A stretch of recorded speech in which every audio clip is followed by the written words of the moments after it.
Peut-on se sentir à l'abri lorsqu'on est policier aux États-Unis? Mesdames et messieurs, bonsoir. C'est le général Alligator, votre humble serviteur. Aujourd'hui, nous allons continuer à parler des États-Unis. Et il y a une certaine profession que beaucoup d'entre nous aimons,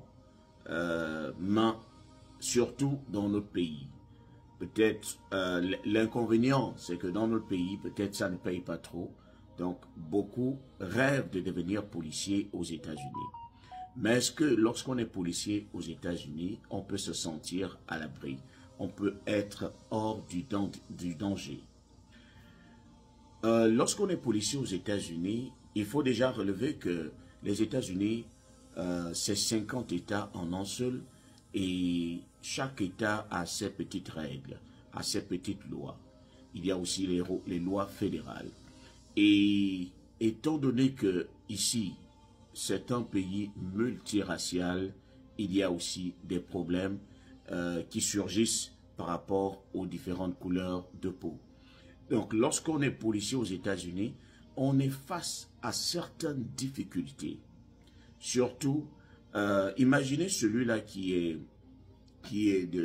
noir, il est policier et il va faire un contrôle dans une zone habitée par beaucoup plus de non-noirs. Est-ce qu'il sera respecté? Je vous pose des hypothèses. Lorsque vous êtes quelqu'un de blanc, policier blanc, et vous vous retrouvez dans un ghetto de noirs, est-ce que vous serez facilement écouté? Les amis, laissez-moi vous dire que la tenue fait peur peut-être lorsqu'on est chez nous. C'est-à-dire lorsque quelqu'un est policier, on se dit, bon, on sait comment ça se passe. Ça vous influence un tout petit peu, vous avez peur de lui porter main, vous avez peur de l'insulter par exemple. Mais ici, c'est complètement différent. Ici, j'ai observé et j'ai remarqué que c'est même ce qui les excite. Lorsqu'ils voient un policier, ils sont même plus enragés, ils sont plus en colère lorsque le policier intervient quelque part, surtout lorsque c'est dans un ghetto et que le policier semble être quelqu'un qui n'appartient pas à leur communauté. Imaginez celui-là qui va dans une communauté, dans un ghetto de noirs, et lui, il est non noir. Est-ce qu'il sera écouté? Non. Qu'il soit même quelqu'un de la propre communauté, il ne sera pas écouté parce qu'il porte la tenue, il est en uniforme. Ici, c'est comme nous on disait lorsque j'étais à l'université au Gabon, lorsqu'on luttait contre les gendarmes, à chaque fois qu'on faisait grève, lorsque les gendarmes arrivaient à l'université, on criait partout pour alerter les autres étudiants. Et l'ennemi est là, l'ennemi arrive, l'ennemi arrive. C'est la même chose. Ici, lorsqu'un policier se rend quelque part, c'est d'abord l'ennemi. Peu importe sa couleur, c'est d'abord l'ennemi pour eux. Donc, il n'est pas à l'abri. Il peut facilement perdre sa vie. Parce qu'eux, ils sont prêts. Ils sont prêts pourquoi? Parce qu'ils ont aussi vu beaucoup de leurs perdre la vie à cause de la police, à cause de certains mauvais comportements de la police. Alors, il ne faut pas aussi jeter tout le tort sur la police. Il faut essayer de relever certains points. Les comportements déviants sont des deux côtés. Vous allez tomber sur des personnes qui, malgré votre politesse, malgré tout ce que vous allez leur dire pour que ces personnes se comportent bien. Par exemple, on vous dit que quelqu'un a volé quelque part. Il a fait du shoplifting. Il a soutiré un article dans un magasin. Les policiers arrivent. Ils essayent de l'interpeller. Mais le gars ne veut pas se laisser faire. Ils ne veulent pas qu'on l'embarque. Il ne veut pas qu'on le menotte. Il ne veut même pas répondre de manière polie aux questions posées par la police. Et c'est ce qui les pousse souvent à utiliser la force. Parce que lorsque la police ne peut plus communiquer avec toi, on te demande ta carte d'identité. Tu dis, non, je ne remets pas ma carte d'identité. Je ne montre pas mon ID. Mais tu sais très bien ils ont le droit de te demander le ID parce qu'il y a déjà une raison pour laquelle on te demande le ID. Si on te demande le ID alors que tu n'as rien fait, alors qu'il n'y a aucune raison, c'est ton droit de refuser de montrer ton ID.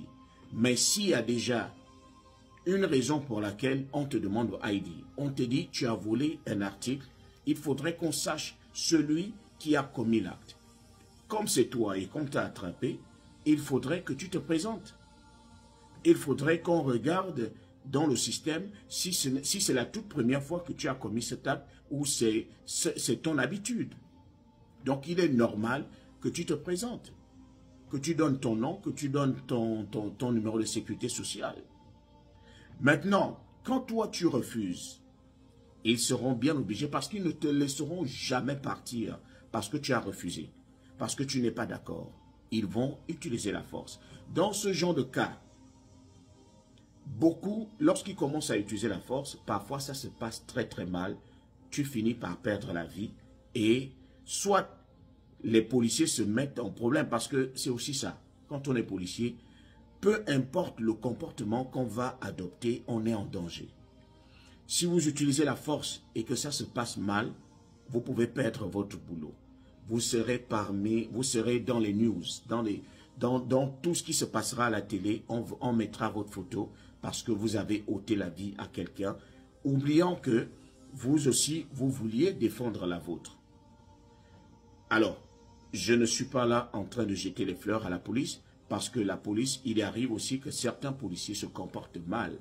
Peu importe la politesse de celui qui sont en train de contrôler, vous allez tomber sur un policier aussi malade, qui va chercher à vous emmerder, qui va chercher à vous maltraiter par rapport à votre appartenance à une certaine communauté.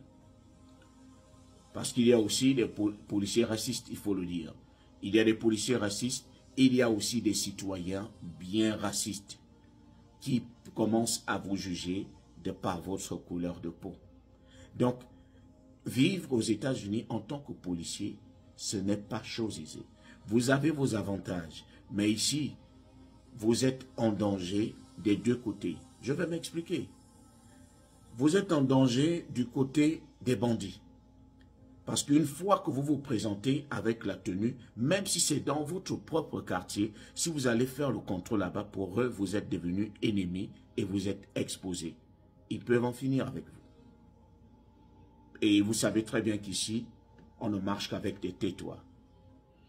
Alors, il peut aussi arriver que vous soyez même en danger par rapport à vos propres collègues. Il arrive que vous tombiez sur une affaire où vos propres collègues sont impliqués. Mais comme vous avez découvert le secret de vos collègues, ils peuvent vous liquider en un rien de temps. Ça ne leur coûte rien. On crée une histoire sur vous et puis c'est leur parole pendant que vous êtes 6 pieds sous terre. Donc vous êtes exposé des deux côtés. Je ne suis nullement en train de décourager qui que ce soit à devenir policier. Je sais que beaucoup veulent aussi devenir policiers par passion, parce que c'est ce qu'ils ont choisi, mais au moins je vous prépare un peu la situation des États-Unis. Ce n'est pas chose aisée.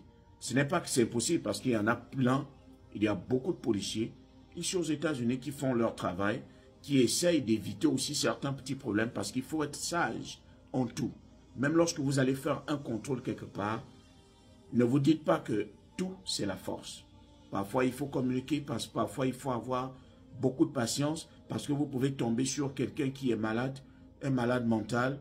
Donc il faut utiliser beaucoup de tact pour contrôler quelqu'un. Lorsque vous arrêtez une voiture, essayez de faire aussi attention à vous-même. Parce qu'on ne contrôle pas n'importe quelle voiture. Il y a des voitures, lorsque vous vous rapprochez de la fenêtre, vous recevez une balle.